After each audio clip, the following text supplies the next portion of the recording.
ओम शांति। कई लोग हमसे कई बार ये प्रश्न कर चुके हैं कि प्रार्थना और मेडिटेशन में फर्क क्या है, अंतर क्या है दोनों में। क्योंकि हम प्रार्थना तो हर रोज करते हैं, जब भी हम मंदिर जाते हैं तो प्रार्थना करते हैं, लेकिन जब भी हम डॉक्टर के पास जाते हैं तो डॉक्टर हमेशा हमसे यही कहता है कि आप मेडिटेशन करिए। तो मेडिटेशन और प्रार्थना दोनों में क्या फर्क है? क्या हमारे लिए प्रे करना, प्रार्थना करना ही काफी नहीं है? तो सबसे पहले तो आप ये समझिए कि प्रार्थना और मेडिटेशन में डिफरेंस क्या है, फर्क क्या है। क्योंकि जब आप प्रार्थना करते हैं, जब आप मंदिर में जाकर के गॉड के सामने खड़े होकर के प्रे करते हैं, तो आप अपनी बात को कहते हैं। आपने अपनी बात कही, आपने सिर झुकाया, पैर छुए, प्रणाम किया और जो कुछ भी आपको बोलना था आपने बोला और आप वहां से निकल आए। लेकिन मेडिटेशन ठीक इससे विपरीत है। क्योंकि जब आप मेडिटेशन करते हैं तो सबसे पहले अपनी बात उस परमात्मा के समक्ष रखते हैं, उससे अपनी बात शेयर करते हैं। फिर आप अपने मन को शांत करते हैं और जब आपका मन शांत हो जाता है फिर आप उसकी सुनते हैं कि वो आपसे क्या कह रहा है, परमात्मा आपसे क्या कह रहा है। क्योंकि प्रेम में तो सिर्फ आपने अपनी बात कही और चले आए, लेकिन मेडिटेशन में आप अपनी कहने के बाद उसकी भी सुनते हैं कि वो हमसे क्या कह रहा है। बस यही फर्क है। इसीलिए कहते हैं कि हमें मेडिटेशन बहुत जरूरी है। तो मेडिटेशन करें। और मेडिटेशन क्यों जरूरी है उसके लिए हम संक्षेप में आपको एक कहानी सुनाते हैं कि एक ग्वाला था, गाय चराने के लिए जंगल में जाता था और जंगल में जाकर के वो अपनी गायें छोड़ देता था चरने के लिए। अब वो पूरा दिन अकेला करे क्या?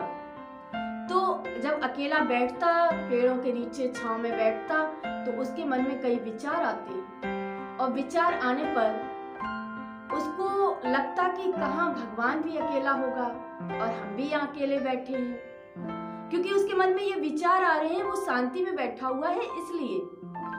फिर वो सोचता है, फिर वो भगवान से कहता है कि भगवान तू कहाँ है मुझे नहीं मालूम, लेकिन मैं कहाँ बैठा हूँ ये तो तू जानता है।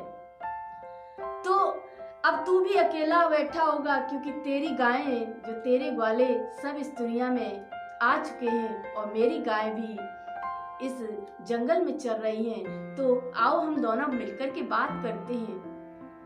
तो ऐसे ही वो बच्चा प्रतिदिन आता और सुबह से शाम तक जोर जोर से यही बातें भगवान के सामने करता।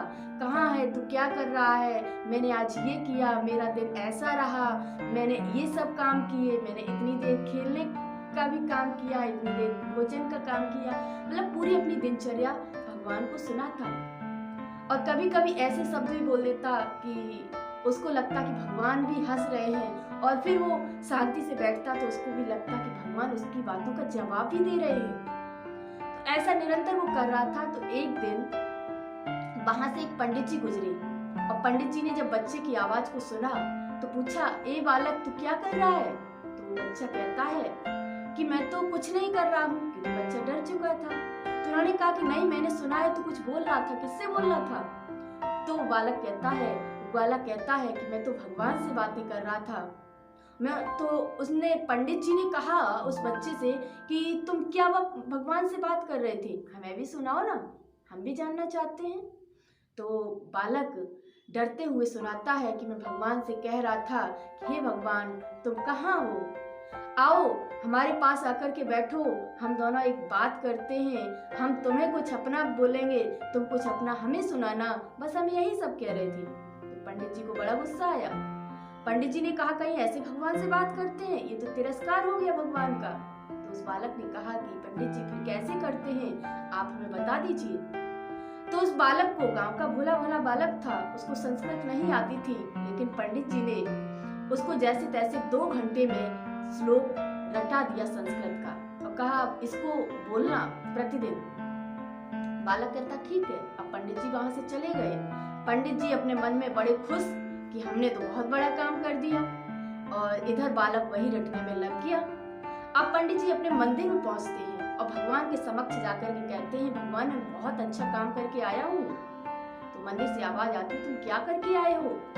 तो पंडित जी कहते हैं, मैंने आपके एक बच्चे को जो आपसे दूर था उसको मिला दिया। भगवान ने कहा, तुम गलत कह रहे हो, तुमने हमारे बच्चे को हमसे दूर कर दिया, क्योंकि वो हमसे ऐसी ऐसी दिन भर बातें करता था कि मुझे भी कभी कभी हंसी आ जाती थी, और मैं रोज उस बच्चे का इंतजार करता था कि अब ये बच्चा आएगा और मुझसे पता नहीं आज कौन सी ऐसी बात कहेगा, पता नहीं आज क्या विचार होंगे इसके, और मैं उसके विचार जानने के लिए उसका रोज इंतजार करता था।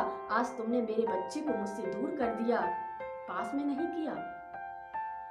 तो हमारा ये कहने का तात्पर्य है कि भगवान को हमारे दिल के भाव चाहिए, दिल की सच्चाई चाहिए, क्योंकि भक्ति में भी कहते हैं कि भगवान तो भावों का भूखा है।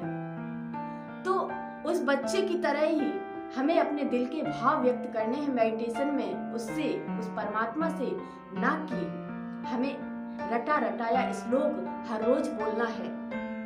उसको बोलने से तो आप भी बोरियत में चले जाएंगे और भगवान भी बोर हो जाएगा। उसको नई नई दिल की रोज सच्चाई और सफाई की बातें चाहिए, उस ग्वाले की तरह ही। तो इसलिए मेडिटेशन बहुत जरूरी है, और मेडिटेशन में आप भगवान की सुनते हैं और प्रार्थना में आप अपनी खुद की भगवान को सुना करके चले आते हैं। बस यही दोनों में अंतर है। धन्यवाद।